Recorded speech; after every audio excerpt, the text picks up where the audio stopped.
ಬರೋದಿಲ್ಲ ಅನ್ನೋ ಒಂದು ಹೇಳಿಕೆಯನ್ನು ನೀಡಿದ್ದಾರೆ ತ್ರಿಪುರಲ್ಲಿ. ಅದರ ವಿರುದ್ಧ ಈಗ ನಾವು ಉಗ್ರವಾದ ಹೋರಾಟವನ್ನು ಕೈಗೊಳ್ಳಬೇಕು ಅಂತ ಹೇಳಿ ಸ್ಪಂದನೆ ನಮಗೆ ಗೊತ್ತಿಲ್ಲ. ಅಲ್ಲದೆ ನಾವು ಸರ್ಕಾರಿ ಭೂಮಾಪಕರಿಗೆ ಏನು ನೇಮಕಾತಿ ಆಗಿದ್ದಾರೆ ಅದೇ ರೀತಿ CET ಎಕ್ಸಾಮ್ ಅನ್ನ ಬರೆದು ಅದರಲ್ಲಿ ಉತ್ತೀರ್ಣರಾದವರಿಗೆ 3 ತಿಂಗಳು ಟ್ರೈನಿಂಗ್ ಅನ್ನು ಕೊಟ್ಟು ಮತ್ತೆ ಅದರಲ್ಲಿ ಉತ್ತೀರ್ಣರಾದವರಿಗೆ ಕೆಲಸವನ್ನು ಕೊಟ್ಟಿರೋದು. ಅವರಿಗೆ ನಮಗೆ 1998 ಇಸ್ವಿಲಿ ಅಂದಿನ ಮುಖ್ಯಮಂತ್ರಿಗಳು ಜೆ ಪಟೇಲ್ ಅವರು ಮತ್ತೆ ಕಂದಾಯ ಸಚಿವರಾಗಿದ್ದಂಥ ಸೋಮಶೇಖರ್ ಅವರು 200 ರೂಪಾಯಿ ಫಿಕ್ಸ್ ಮಾಡಿದ್ರು. ನಾವಿವತ್ತು ಆ ಬೇಸನ್ನ ಇಟ್ಕೊಂಡು ನಮಗೆ ಸಮಾನ ಕೆಲಸಕ್ಕೆ ಸಮಾನ ವೇತನ ಕೊಡಿ ಅಂತ ಕೇಳ್ತಾ ಇದ್ದೀವಿ. ನಾವಿವತ್ತು 23 ಕಡಿತ ಮಾಡಿದ್ರು 12 ವಿಲೇ ಆಗುತ್ತೆ. ವಿಲೇ ಕಡಿತಕ್ಕೆ ನಮ್ಗೆ ಯಾವುದೇ ರೀತಿಯ ಹಣ ಬರ್ತಾ ಇಲ್ಲ. ಹೆಚ್ಚಿನ ಒತ್ತಡ ನಮ್ಮ ಮೇಲೆ ಬೀಳ್ತಾ ಇರೋದನ್ನ ನಾವು ಕೆಲಸ ಮಾಡೋದಕ್ಕಾಗ್ತದೆ. ನಮಗೆ ಸಮಾನ ವೇತನ ಕೊಡಿ. ನೀವು ಯಾವ ಕೆಲಸ ಕೊಟ್ಟರು ಮಾಡೋದಕ್ಕೆ ನಾವು ಹಿಡಿದೀವಿ. ರೈತರು ಮತ್ತು ಸಾರ್ವಜನಿಕರಿಗೆ ನಾವು ತೊಂದರೆ ಕೊಡಬೇಕು ಅನ್ನೋ ಸದುದ್ದೇಶ ನಮ್ಮದಲ್ಲ. ದಯಮಾಡಿ ನಮಗೆ ವೇತನದಲ್ಲಿ ತಾರತಮ್ಯ ಮಾಡಬೇಡಿ. ಅಷ್ಟು ಪರಿಸ್ಥಿತಿ ಹೀನಾಯವಾಗಿರೋದ್ರಿಂದ ನಾವು ಧರಣಿ ಅನಿವಾರ್ಯವಾಗಿ ಧರಣಿ ಮಾಡಬೇಕಾಗಿದೆ. ನಮಗೆ ಸೇವಾ ಭದ್ರತೆ ಇಲ್ಲ, ವೇತನ ಇಲ್ಲ. ರೈತರು ಜಮೀನನ್ನು ನೋಂದಾಯಿಸೋದಕ್ಕಿಂತ ಮುಂಚೆ ನಕ್ಷೆ ಪಡಿಬೇಕಾಗಿರ್ತಕ್ಕಂಥ ಕಾನೂನು ಸರ್ಕಾರ ಸರ್ಕಾರವೇ ಉಚಿತವಾಗಿ ಪೋಡಿ ಮುಕ್ತ ಗ್ರಾಮ ಅಂತ ಹೇಳ್ಬಿಟ್ಟು ಬಿಡುವಳಿ ಸಭೆ ಬರ್ತೀನಿ.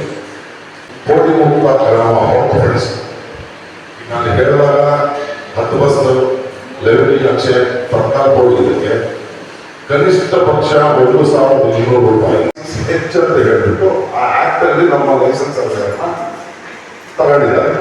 ಹಂತವಾಗಿ 1998-99 ಇಂದ ಹಿಡಿದು 2024 ರೀತಿಯಾಗಿರ್ತಕ್ಕಂಥ ಎಲ್ಲ ಅಳತೆ ಕಾರ್ಯಗಳನ್ನು ನಾವು ಕೂಡ ನಿರ್ವಹಿಸ್ತಾ ಇದ್ದೀವಿ. ಆದರೆ ಇಲಾಖೆ ಮತ್ತು ಸರ್ಕಾರದಿಂದ ಅನುಮೋದನೆ ಕೊಡಿರತಕ್ಕಂತಹ ಸರ್ಕಾರಿ ಭೂಮಾಪಕರು ಅನ್ನೋರಿಗೆ ಕನಿಷ್ಠ 60,000ದಿಂದ ಹಿಡಿದು ಕನಿಷ್ಠ 1 ಲಕ್ಷ ಸಿಗುವವರೆಗೂ ಸರ್ಕಾರ ವೇತನ ಬರುತ್ತೆ. ಸೇವಾ ಭದ್ರತೆ ಇದೆ, ಅವ್ರಿಗೆ ಇನ್ಶೂರೆನ್ಸ್ ಇದೆ, ಹೆಲ್ತ್ ಇನ್ಶೂರೆನ್ಸ್ ಇದೆ, PF ಕೊಡ್ತಾರೆ, TA ಕೊಡ್ತಾರೆ, DA ಕೊಡ್ತಾರೆ. Same nature of work. ನಾವು ಏನು ಲೈಸೆನ್ಸ್ ಅಪ್ಲೈ ಮಾಡ್ತಿದ್ದೀವಿ, ನಮಗೆ ಕನಿಷ್ಠ 1,500 ರೂಪಾಯಿಯಿಂದ ಹಿಡಿದು ಅದಕ್ಕಿಂತ ಮೇಲ್ಪಟ್ಟು 1 ರೂಪಾಯಿ ಕೂಡ ನಮಗೆ ಕೊಡುವ ಚಾನ್ಸಸ್ ಇಲ್ಲವೇ ಇಲ್ಲ. ಸರ್ಕಾರಿ ಭೂಮಾಪಕ ಏನು ಕಾರ್ಯನಿರ್ವಹಿಸ್ತಾ ಇದ್ದಾರೋ ಅದೇ nature of work, same work ಪರವಾನಗಿ ಭೂಮಾಪಕರು ಮಾಡ್ತಾ ಇದ್ದೀವಿ. ಅವ್ರಿಗೆ ಯಾಕೆ ಬೆಣ್ಣೆ ಕಣ್ಣಿಗೆ, ನಮ್ಮ ಕಣ್ಣಿಗೆ ಯಾಕೆ ಸುಣ್ಣ? ನಿಮ್ಮನ್ನು ಕಾರ್ಯ ಮಾಡಕ್ಕೆ ಬರೋದಿಲ್ಲ. 2013ರಲ್ಲಿ ನಮ್ಮದು ಒಂದು ಕಾಯಮಾತಿ ಕಡತ ತಯಾರಾಗಿದೆ. ಆ ಕಡತದ ಸಂಖ್ಯೆ ಬಂದು 285. ಆ ಕಡತಕ್ಕೆ ಕೋರ್ಟ್ ಆರ್ಡರ್ಸ್ಗಳು ಆಗಿದ್ದಾರೆ, ಪ್ಲಸ್ ಅಡ್ವೊಕೇಟ್ ಜನರಲ್ ರಿಪೋರ್ಟ್ ಕೊಟ್ಟಿದ್ದಾರೆ. ಕ್ಯಾಬಿನೆಟ್ ವರ್ಗೂ ಫೈಲ್ ಮೂವ್ ಆಗಿತ್ತು. ಕ್ಯಾಬಿನೆಟ್ ಅಲ್ಲಿ ಇನ್ನೇನು ನಮಗೆ ಒಳ್ಳೆದಾಗತ್ತೆ ಅನ್ನೋ ಹಂತದಲ್ಲಿ ಕ್ಯಾಬಿನೆಟ್ ಅಲ್ಲಿ ಏನಾಗಿದೆ ಏನೋ ವಾಪಸ್ ಬಂತು. ನಮಗೆ ಹಿನ್ನಡೆ ಆಗಿದೆ. ನಾವು ಕಾಯಮಾತಿ ಮಾಡಿ ಅಂತ ಅವ್ರಿಗೆ ರಿಕ್ವೆಸಿಷನ್ ಕೊಟ್ಟು 3 ದಿನದಿಂದ ನಾವು ಶಾಂತಿಯುತವಾಗಿ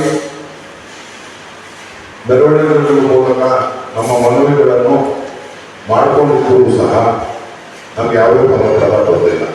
ರೈತರ ಬಗ್ಗೆನೇ ಯೋಚನೆ ಪ್ರಾಜೆಕ್ಟ್ಸ್ ಎಷ್ಟು ಅತ್ಯುನ್ನತವಾಗಿದೆ. ಈಗ ಫಾರ್ ಎಕ್ಸಾಂಪಲ್ ದರಖಾಸ್ತು ಅಂತ ಮಾಡಿದ್ದಾರೆ. ಕಾನೂನಲ್ಲಿ ಅವಕಾಶ ಇದೆ, ಸಜೆಸ್ಟ್ ಮಾಡಿದ್ರು.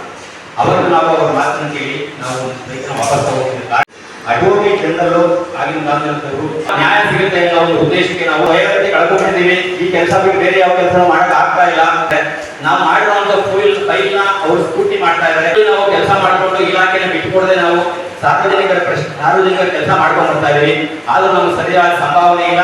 8,000 ರಿಂದ 10,000 ಫೀಸ್ ತರ ಕೊಡ್ತಾ ಇದ್ದಾರೆ. ಅದು ಸಕ್ಸಸ್ ಆಗುವಂತ ಫೈಲ್ಗಳಿಗೆ ಮಾತ್ರ, ಎಲ್ಲಾ ಕಟ್ಟೆಗಳಿಗೂ ಕೊಡ್ತಾ ಇಲ್ಲ. ನಿಗದಿಯಾದ ನಮಗೆ ಸಂಭಾವನೆ ಇಲ್ಲ. ಅವತ್ತಿನ ಹಣದ ಉಬ್ಬರದಕ್ಕೂ ಇವತ್ತಿಗೂ ಸಾಕಷ್ಟು ವ್ಯತ್ಯಾಸ ಆಗಿದ್ದರಿಂದ ಸರ್ಕಾರಿ ನೌಕರಿ ವಿಲೀನಗೊಳಿಸಿ ಸಮಾನ ಕೆಲಸಕ್ಕೆ ಸಮಾನ ವೇತನ ಕೊಡಿ ಅಂತ ನಾವು 23 ವರ್ಷದಿಂದ ಕೆಲಸ ಮಾಡ್ತಾ ಇರೋದು. ಜೊತೆಗಿದ್ದು ಬಂದು ಯಾಕೆ ಕರುಣಾಕರಣಿಗಳಿಗೆ ಅಪಾಯಿಂಟ್ಮೆಂಟ್ ಮಾಡ್ಕೊಳಕ್ಕಾಗಲ್ಲ, ಸರ್ಕಾರದಲ್ಲಿ ತಿದ್ದುಪಡಿ ಮಾಡೋಕೆ ಅವಕಾಶ ಇದೆ, ಮಾಡ್ಕೊಂಡಿರುವಂತ ರೈತರು ಸರ್ವಿಸ್ ಮಾಡ್ತಾ ಇದ್ದಾರೆ, ಅನುಕೂಲ ಆಗುತ್ತೆ ಅಂತ ಹೇಳ್ಬಿಟ್ಟು ನಮ್ಮ ಜೊತೆ ಕ್ರೀಡಾ ಪಾರ್ಕಲ್ಲಿ ಮತ್ತೆ ಕೂತ್ಕೊಂಡು ಧರಣಿ ಸಪೋರ್ಟ್ ಮಾಡೋದು ಸರ್ ಮಾಡ್ತಾರೆ. ಹೋಗಿ ಮುಕ್ತಾನ ಮಾಡ್ತಿದ್ದಾರೆ. ಗ್ರಾಮ ಪಂಚಾಯತ್ ವೇತನ ಕೊಡಿ ಅಂತ ಕಾಯಮಾತಿ ಮಾಡೋದಕ್ಕೆ ನಮ್ಗೆ ಅವಕಾಶ ಇದೆ. ವಿಳಂಬ ಆದಲ್ಲಿ ನಮ್ಗೆ ಸಮಾನ ಕೆಲಸಕ್ಕೆ ಸಮಾನ ವೇತನ ಕೊಡಬೇಕು ಅಂತ ಹೇಳಿಬಿಟ್ಟು ಈ ಒಂದೇ ಒಂದು ಟೂಲ್ನಿಂದ ನಾವು ರಾಜ್ಯಾದ್ಯಂತ ಹೋಗಿ